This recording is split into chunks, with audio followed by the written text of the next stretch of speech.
right, everybody, and welcome once again to the Appalachian Brewing Company podcast here in the month of June 2024. Holy crap, Artie! Have you seen this thing? By the way, it's Mike Parker and Artie Tafoya here with you, and coming from the Mechanicsburg Brew Pub. This Jimmy Kimmel, right? At the beginning of every month. I don't know. I only see it. I don't watch the show at night, but it's always on like YouTube clips and stuff. The beginning of every month, he does this bit now where all the local newscasters from like across the country, they always sit there and they go, "Can you believe it's June already?"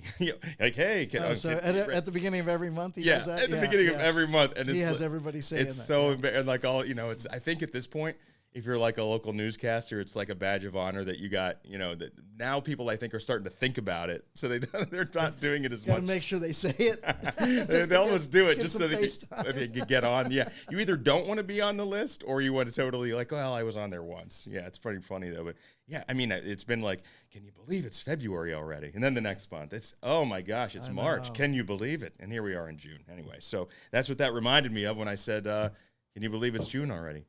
But it's sort of funny, Mike. I agree with you, but I feel like I'm already in July or August for some reason. Yeah. I don't know why. I keep thinking about this. I think it's one of the things is I think we're doing better as a company of working out further. Yeah. So your mind's in August already. Yeah, my mind is in August and September and October. I mean, we're starting to. I think we got our Capona Fest is in the tank. Wow. Which is incredible, but we're trying to really get ahead of the game in a lot of cases, and that's what happens all of a sudden, or else it's on the schedule. I can't remember, but but I really, it's sort of like June was here, and I felt like, God, it seems like I'm already in August or something. Well, we sometimes get ahead of ourselves on the podcast too, because I'll start talking to you about like, hey, we should come up with some Christmas ideas, and you're like, dude, we're not even like to Thanksgiving yet, But so anyway, as a business, you do have to think ahead. So anyway, but I want to talk about the present. And first of all, summertime is great, and probably the reason why I'm a little bit more in the present is because like my kids are just wrapping up school, so I'm still thinking like, all right, I got that. That's like the big move, You got the kids in school, that's a routine, and then all of a sudden, the kids are home every day, and now I'm like, now summer is officially here, no matter what the calendar says, but. What does the calendar say to you, man? Is there what kind of beer are you drinking? And then as we toast to this, I want you to welcome in our guest, who's also an aficionado. But what do you have? What do you think style wise of beers for summertime? What do you think that you transition to this time of year? A lot of people talk about going to sours and lagers.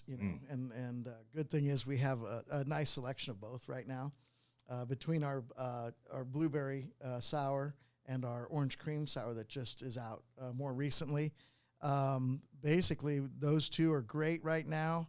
They're selling well in the market, and also we have our Pilsner, we have our Silver Stock Lager, which is our base lager or throwback lager, and then we have our Breakfast at Base Camp as a specialty beer right now, and that is also it's awesome this time of year. All right, well, join me in raising a glass because we have a guest with us today. Artie, first of all, I have a Silver Stock Lager, so cheers. Cheers. And what do you have, my friend? I have the Breakfast at Base Camp. Okay, excellent. So cheers, and I want to say welcome to the Appalachian Brewing Company podcast to Mr. Theo Armstrong from Zero Day Brewing. Happy to be here. Thank you. Thanks for sitting through that. Absolutely. That's Artie's me and Artie's little banter. That's our fun little banter at the beginning of the podcast. Yeah. And that Silver Stock is delicious. I love this beer. So that's what I'm drinking as well.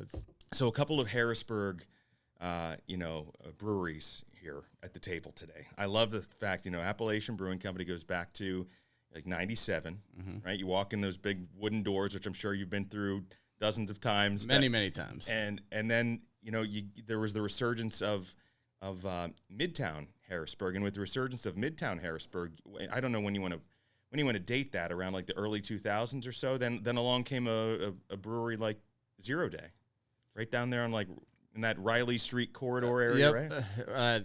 We are heavily Midtown. We have 3 locations on 3rd Street Midtown, and they are all very unique.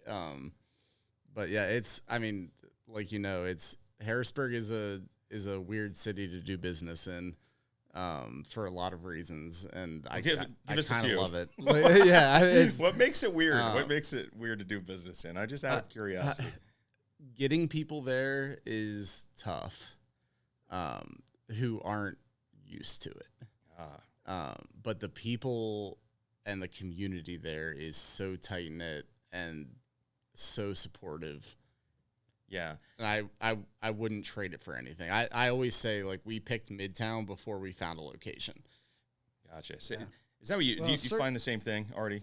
Well, yeah, I mean, us coming into Harrisburg, of course, all the naysayers originally, right? They were like, you're not selling Budweiser, you're not going to be in business more than 3 months, or you're not selling Yingling, same thing, right? And we still haven't sold a Budweiser or a Yingling that we know of, that I know of at least. That could have happened at some point, but we never did. And I think you're right. The community is what has kept us going all these years, and just it's such a great place to have a brewery. I think in Harrisburg.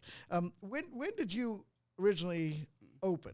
So we opened the doors in early 2015. 15, okay. I started building it in 2012.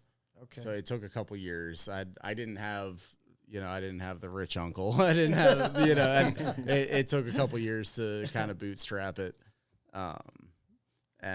But yeah, 2015 is when we opened. So next year will be our decade. I think the foresight of seeing Midtown, and you guys really saw it coming and wanted to be a part of that. And I think it really has benefited you a lot, because it certainly has shifted, Mayor Reed and downtown. Yep. Right. We were part of that. Actually, we were a little bit before that. Yeah. And then Mayor Reed came in, and then Second Street became the focus. And then, with the mayor from the bookstore, what's his name? Pappenfuss. Pappenfuss, yeah, he came in, and then basically it sort of shifted up that way a little bit more. And I think, but seeing that is awesome that you guys were able to take advantage of it. What still attracts me to it is, you look at downtown, Midtown Harrisburg. There's not a Starbucks.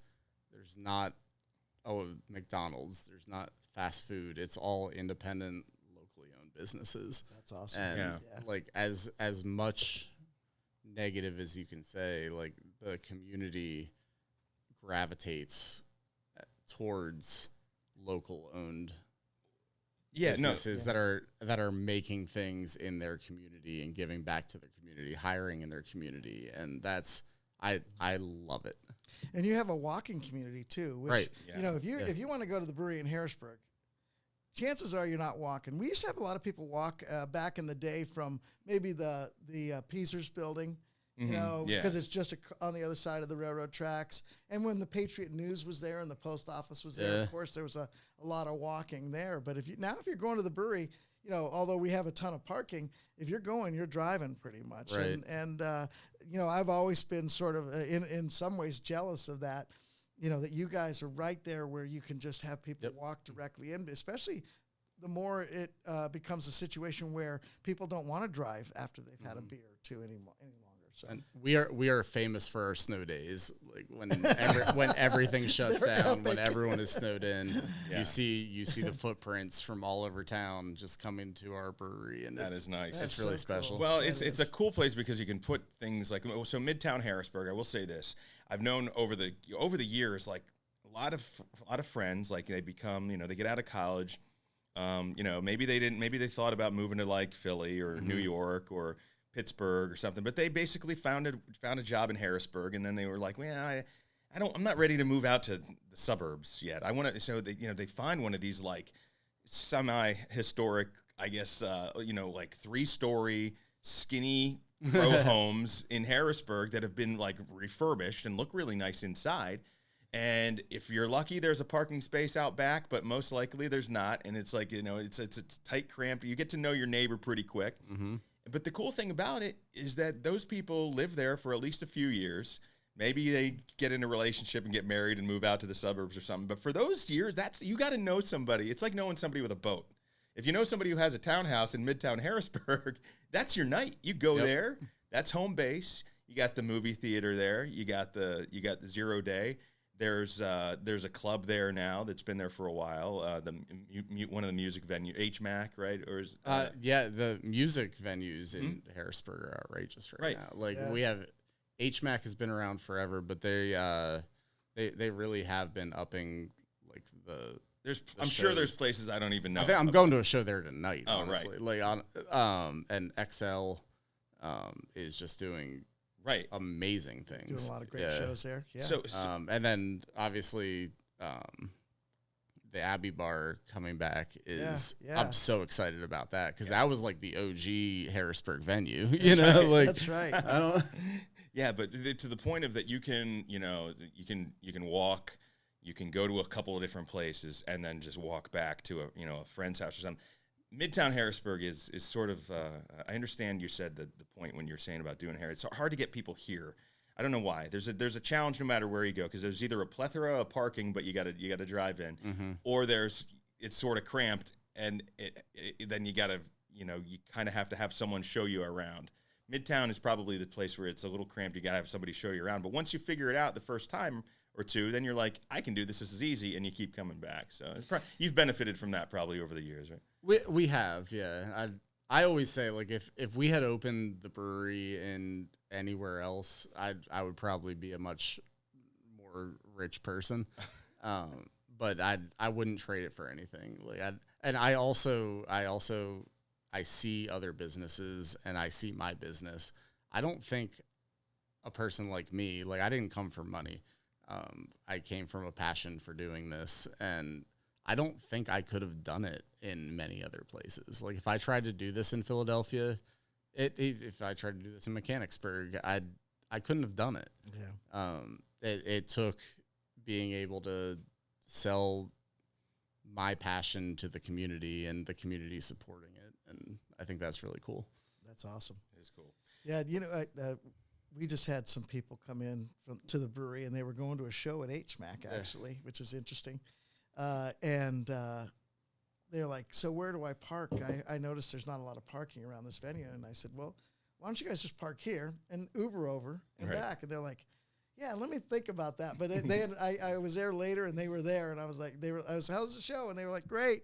And so they ended up doing that. And so, it's a small enough town that you can do that stuff with. And we've always known each other from doing collab beers. Mostly that was probably the other than beer festivals. That's most of the time we spent together. Right. Yeah. Was collabing up on some 717 collabs or something else. But that's a great thing about a small town like ours. We should bring that back. Also, I agree. Even without Harrisburg beer, I agree. Yeah, let's do it. All right, 717's on the docket. That was good. That was a good beer, 717. Some good beers out of that, yeah. So, and then Theo, the one thing that reminds me is one of my best friends is, you know Bob Hauer. Bob Hauer. I know Bob Hauer. Right, well, he's a famous guy, right? He's on the radio and stuff in Harrisburg, like everywhere, really, and that's how that business is. But when he got married, Artie, I was working for you in marketing, and he bought, like, they wanted to make their own beers or something for their wedding, right? And so they went to Theo and they got a couple of kegs at least. And the problem was you guys were growing at the time. You didn't have enough kegs. We weren't open when they got married. I made that beer in my basement. Oh, really? Okay. Yeah, like awesome. So Bob he was like an original taste tester. Yeah.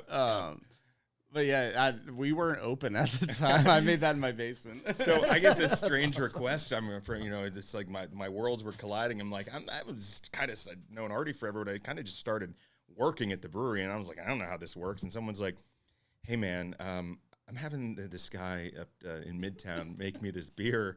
Problem is he doesn't have any kegs. He's like, I bet you guys have lots of kegs. That's right. I remember that. So I'm like, I'm going to go ask. So I went down to the brewery and I said, is there any chance I could get 3 kegs over to Zero Day for something? Like, they need to borrow them. I swear I'll bring them back. I'm like, and they're like, absolutely, no problem, man. So we were drinking at my best friend's wedding. We were drinking Theo's homebrewed beer out of Appalachian Brewing Company kegs, and everyone was very confused as to what they were drinking. But it was a great time, and it was I think you got married over in Steelton, and Yeah, it was great, and the beer was fantastic. Really, really good memory. So anyway, I remember that so well. That was I had to figure out, because I was homebrewing at the time, building the business, but we didn't have, like, we were brewing out of homebrew. Like, I was brewing out of homebrew kegs at the time, so I had to figure out how to fill like a Sankey keg. And I didn't have any of the equipment, so I had to figure that out. That's where I learned how to fill a keg. Look at that origin story. I've had experience ever since. Yeah. All right. Well, it's Mike, it's Artie, and our guest this week is Theo Armstrong from the Zero Day Brewing Company in Harrisburg. And we're gonna come back, and when we do, we'll talk a little bit about about some beers coming up, maybe some of the best sellers over there that you can look for at Zero Day, as well as what we got on the table here in front of me, Artie, is not necessarily beer, but it is alcohol, and it's in a can, and I want to hear about it when we come back on the Appalachian Brewing Company podcast.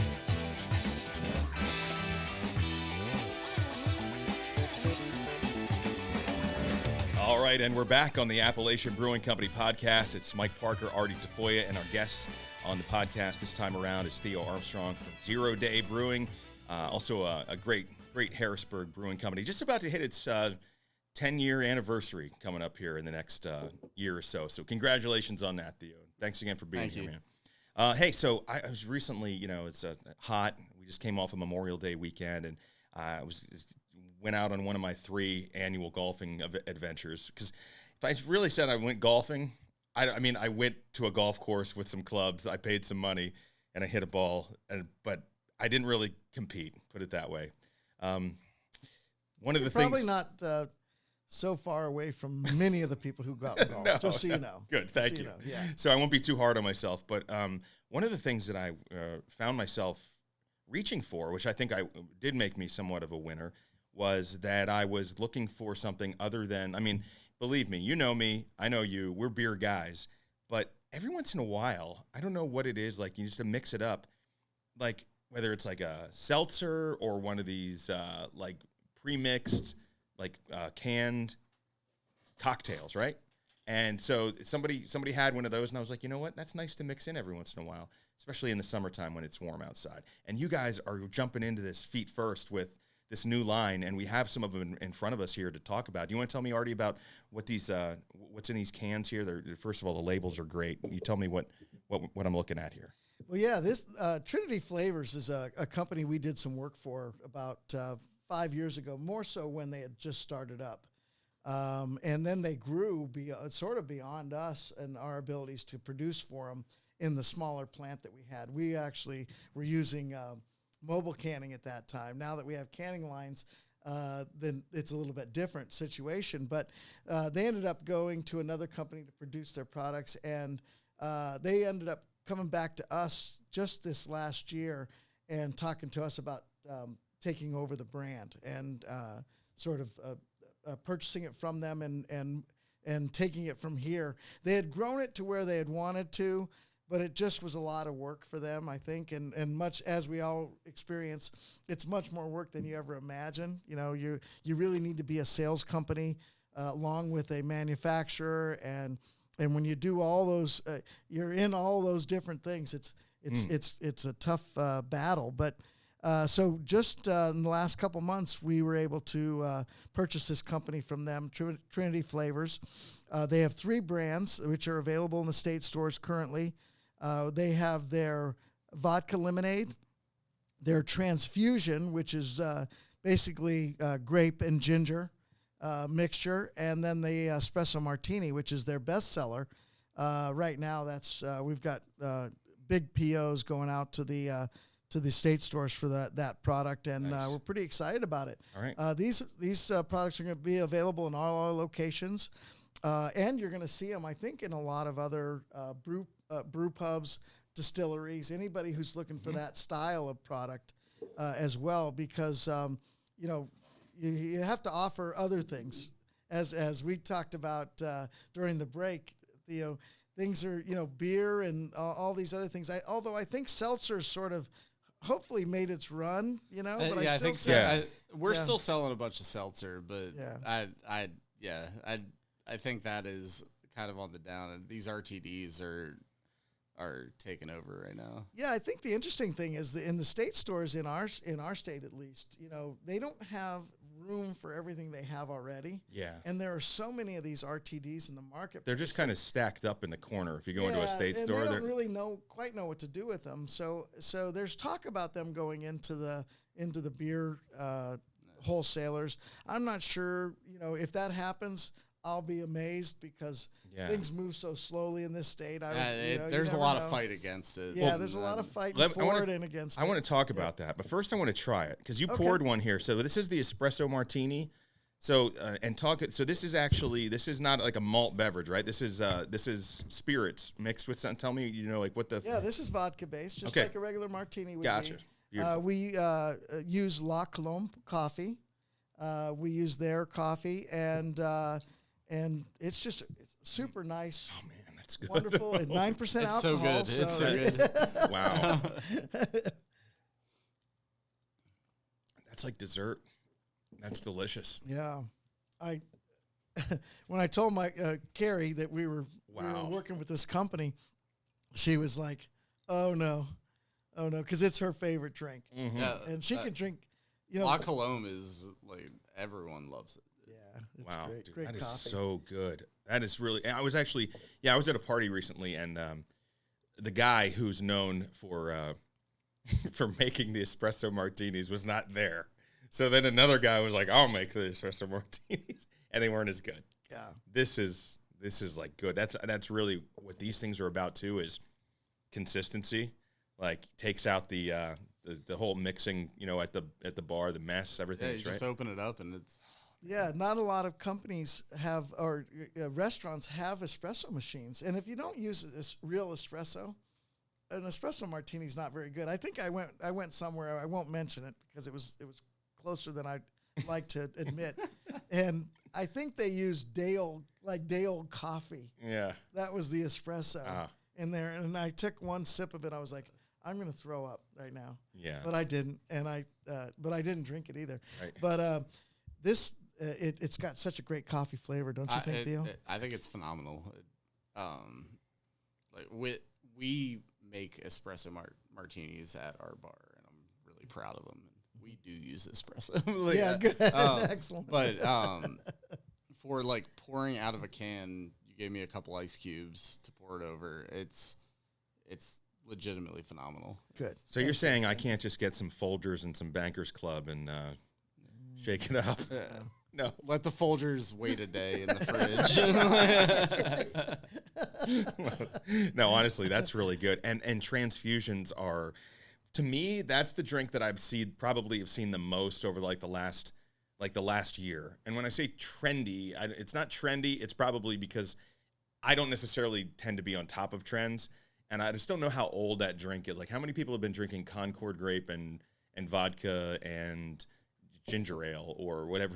But that seems to be like it's a really popular drink. So I had never heard of a transfusion. One of my bartenders at the Broad Street Market started making them. Like he ordered the Concord grape. Yeah, I want to try it. He ordered it and started making it. It is our number one selling. Are you cocktail so I guess I'm right then. It is our number one selling, and it is. So we make our own ginger beer. Like we chop ginger. From. I know you guys make it too. I'm not trying to. No, not at all. Step on your feet here, but we couldn't afford to make it like you make it. Just so you know. No, we can't. Like it is 3 people with meat cleavers chopping ginger. We can't afford to make it. That's right. But we haven't figured out another way to do it. But we started selling these at the Broad Street Market. It's the only place we sell them. It's Concord grape juice, ginger, vodka, and we sell so many of them. Yeah, and I had never heard of this drink before. I heard of it last year, really. Like somebody was like, wow, you start going and I don't know, is it called a transfusion because it looks like blood or something? I don't know. Is that what it is? Yeah. Because of the yeah, just hook it right right. in here. it's like so. It's a think of yourself going to, if you were buying this for your own home, you're making it from scratch. You're buying that big jug of sugary purple grape juice. I mean, you want the stuff, the good stuff, but like juicy juice or something. You want like a real Concord grape juice, but then the vodka.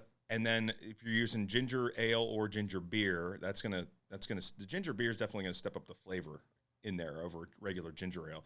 But then on ice and cold, it's just like that. Yeah. And then I see them. I've seen it a lot of times where people are sipping it through a straw too, as opposed to like a drink. So it's just like, for whatever reason, that is a super popular drink right now. So the timing on that already is pretty darn good between this espresso martini and that and the transfusion. I don't get it, but I'm here for it. Yeah. Yeah. Yeah, I mean, Concord grapes, it's like, and the amazing thing is we're in Concord grape world. Erie, Pennsylvania is like this. Yeah. Isn't that crazy? I drink this? Yeah, please. I'm pouring I gotta try the vodka lemonade too, so we can try the that's delicious. whole line. You like it? Yeah. All right, Nice. so vodka lemonade, it is what it says. Vodka with natural flavors. Yeah, we actually use real lemon. It's and then nice. we use a lemon concentrate as well. So that's got a great lemon flavor to it, like real lemon. Yes, absolutely.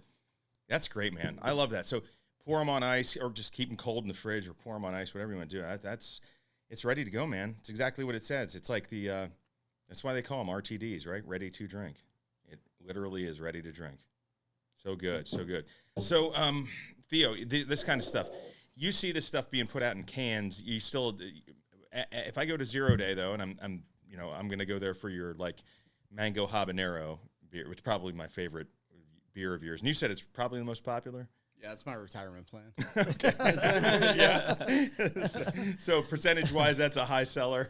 Yeah, we sell a lot of that beer, and that was not even meant to be like one of the beers. It was a homebrew recipe. And, really? I put it out once, and then I never expected to put it out again. Yeah. But people drank it, and people started coming into the tap room and walking out without ordering anything when they realized it wasn't on the menu. So, Nice. So what is the style? It's mango habanero. Is it an ale? Is it a lager? I'm not sure what it is. I forgot. So this beer has never won an award because we can't figure out what style to put it in. Oh, okay. It usually comes back like you fucked up the style. We have to create a new style. So we call it a pale ale. Okay. It's a pale ale with mango and habanero. Yeah. That's according to TCB. It's a pale ale with mango and habanero. Okay. Well, that makes because there's some. It's a little hoppy. We use Citra hops, 3 points in the boil. But it's not super hoppy. It's not super anything. The whole thing with that beer is balance. It is balance, for sure. And that is other breweries make mango habanero beers, but they're usually either too fruity or too spicy. Yeah, I've seen that. Or too boozy. So this is it is a 6.6% beer. But that's a sweet spot for that beer. Because Right. I'm just saying, I've had some, because it always piques your interest when you go into a new place, if they have like a habanero beer or something that has like jalapenos or something in it, and you're like, I like that, so I'm going to try it, because I like the other thing you said, it's about balance, but for me, it's about the aftertaste. I don't know if it's aftertaste, but I feel it going down my throat. You know what I mean? That breath after you take a sip, you're like, ooh, it's just enough. And it's balanced. I like that. I like the heat that it gives. I always say, like, we want you to feel it. We don't want to hurt you. Yeah. You can easily be hurt by a habanero. Right. For sure. But it's also, like, it's bad for business if you make a beer that people can only drink a little bit of. Right. So, Right, I want you to be able to drink a 6-pack of it on the golf course, you know? That's cool. And people do. And I wasn't expecting it to be such a, like, runaway winner, but I'll embrace it. And Yeah. what we are never not making mango habanero. We make it at least once a week in Always 20 have a barrel tank. batches. Always have a There's tank, always a yeah. tank. What's the challenge of having habanero as an ingredient? Is there any challenge associated with that? Is there a supply or what you're using? Like, is it just? We've evened it out over the years. The real thing is, so we buy them when they're in season and we freeze them. Gotcha. And we hold them frozen because freezing the habaneros breaks down the cell structure. So when we add them, like they are fresh habaneros. We buy them in season, we freeze them, and then we blend them right in the whirlpool. But by freezing them, we're able to have that consistency. Gotcha. And the consistency with that beer has been the biggest thing. When we started, we were using fresh mangoes. Yeah. Like I was getting mangoes from the food distributors, and they were sending us like 50 cases of mangoes. And wow. we were sitting there chopping them down, but you don't know the consistency of that. So we found a partner that we could get a puree from. So we got that, but right. we are still using. Most of them are like very local habaneros. Gotcha. A lot of our neighbors grow them, so they drop them off. I mean that's cool. Yeah, that's interesting. It's very cool. But yeah. No, I mean I was just curious about it because you're like obviously you can. When you think about it, most people who are drinking that beer don't know what exactly the process is that goes into something. Yeah. And I know how much pride you guys take in like local ingredients, high quality stuff, and sourcing it. That's the thing about habaneros. It's like I've never known to be like, well, this is a bad year for habaneros. But like you certainly could find a hotter habanero than you might want, or you could find a habanero that maybe the distributor that you're getting it from did have some issue with. Yep. Who knows when like some new bug or something's going to come around and just love habaneros and like it's going to be harder to get them. So that's why we buy them once a year. Yeah. Like we buy them when they're in season for weeks. Yeah. Literally. And can you imagine having your best-selling beer and all of a sudden you only buy enough to do get to this point? Well, you just have that's a great way of doing it. That's for sure. And like freezing, like it's better for it is. It's better for the process. There's no doubt about freeze it. So I actually grow habaneros. Like that's like pretty much we used to have a little bit more of a garden, and then we kind of we overgrew stuff, and then I felt like stuff was getting wasted. So we kind of dialed it down and did a couple other things on our property, so we don't have quite as much space. But we always put in a couple of tomato plants, a couple of like zucchinis, and my wife will make like zucchini bread and stuff like that. Some cucumbers, and then I always do a habanero plant.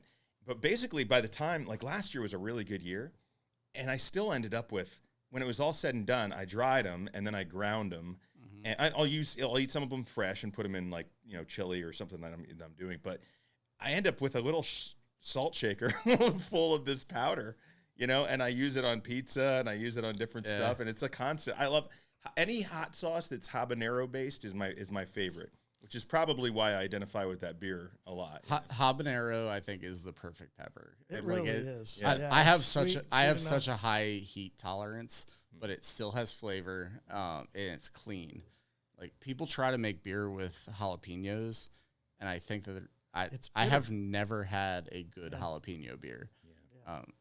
Like Dave's Cave Creek, remember that? Do you ever hear of that? No. It was from Arizona. Like in 1985 he opened.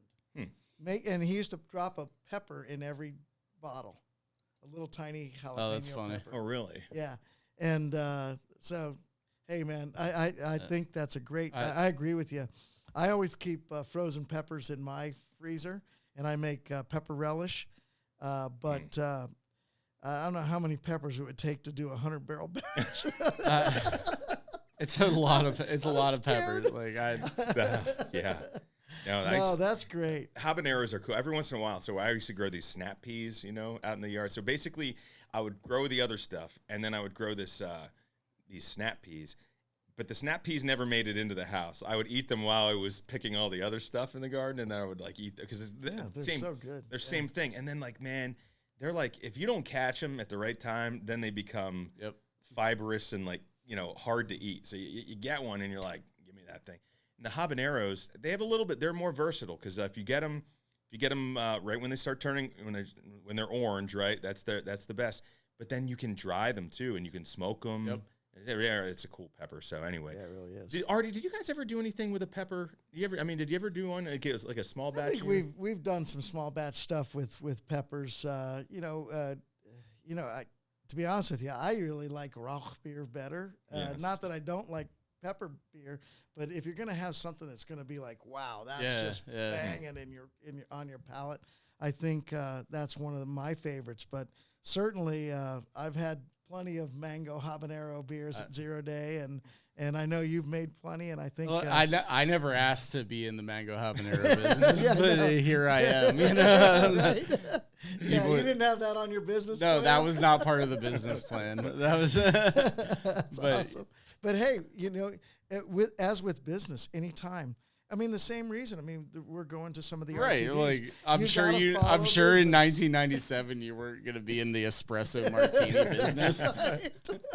You probably didn't know what a transfusion was. Yeah, that's right. Yeah, they didn't have a lot of transfusions back in Colorado. You follow it at the end of the day. Like we are artists, and we are makers. That is what we are. But at the end of the day, the only reason we're in business and the only reason our employees are employed is because we're selling things to people that.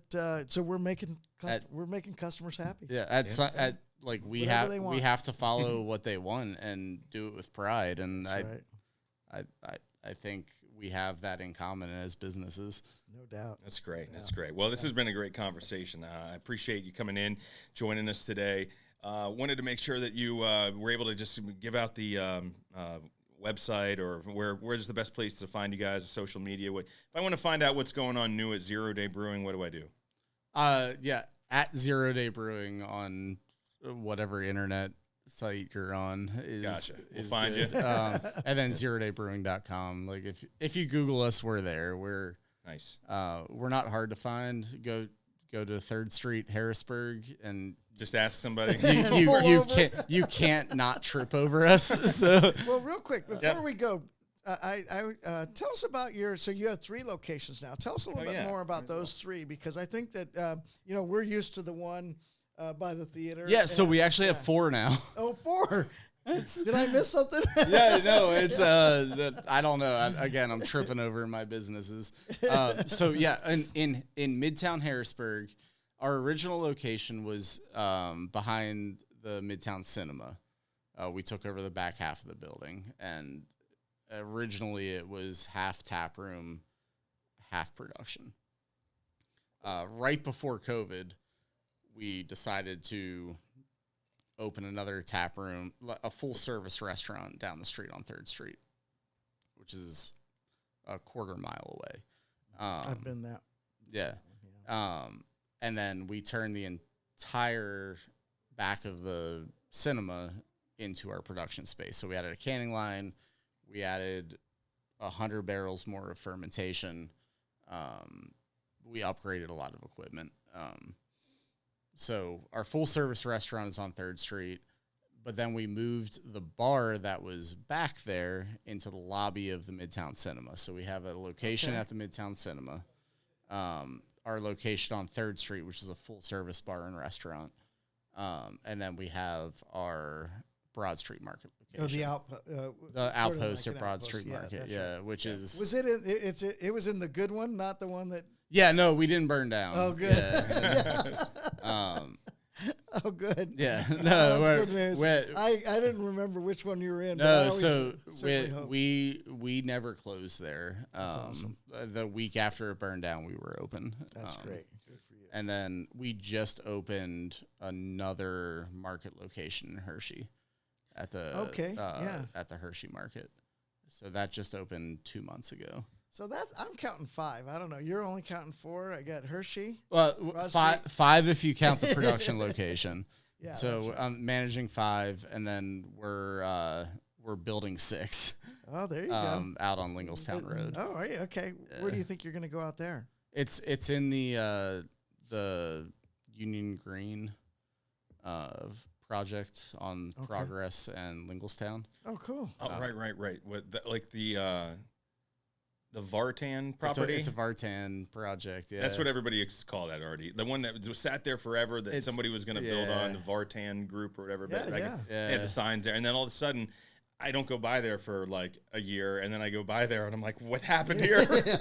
So we were the first people to sign up for that. Okay. That's awesome. Good for you. I signed that lease in 2018. Yeah. Okay.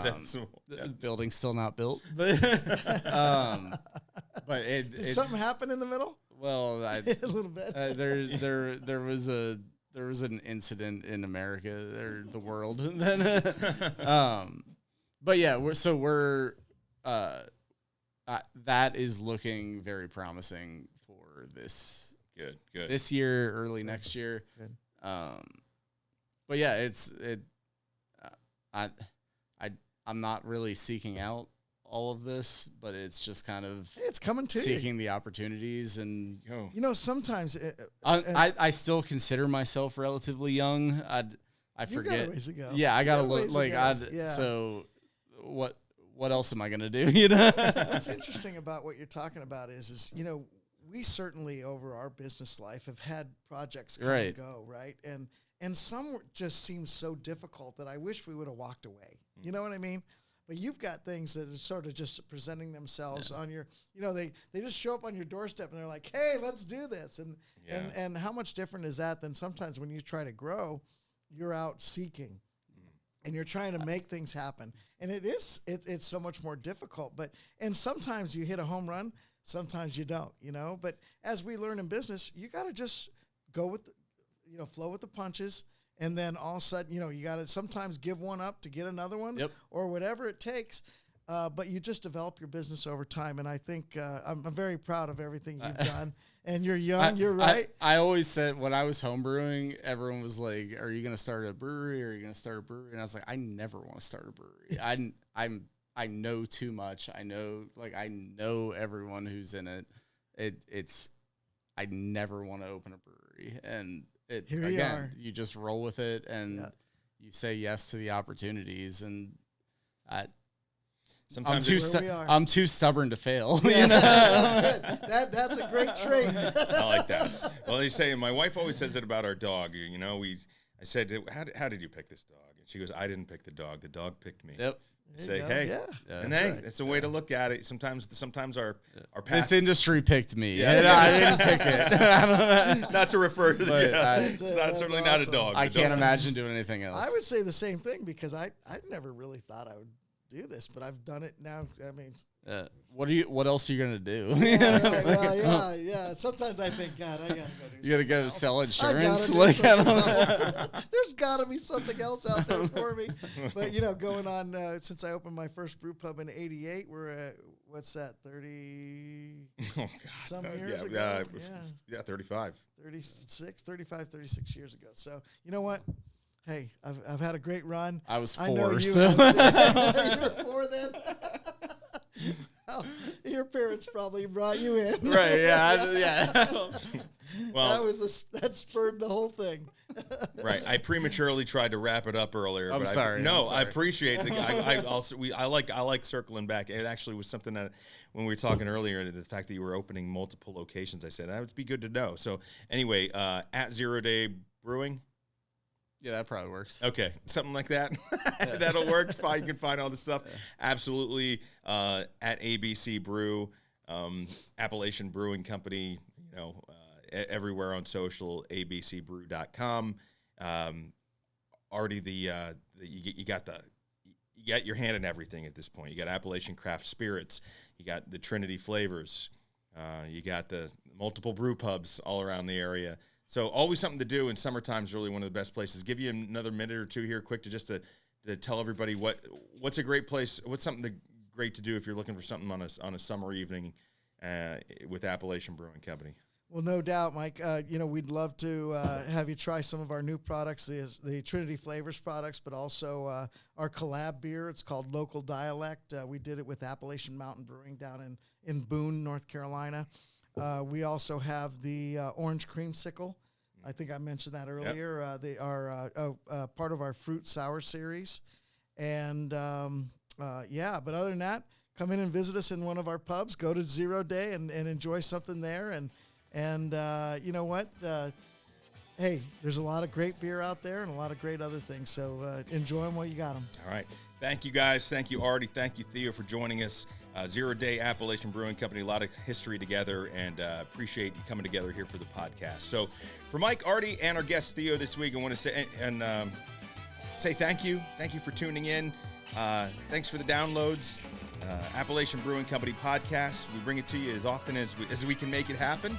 And we have a lot of fun doing it. We hope you have a lot of fun listening. Tell a friend. And we'll see you next time on the Appalachian Brewing Company podcast. Cheers, Mike. Cheers.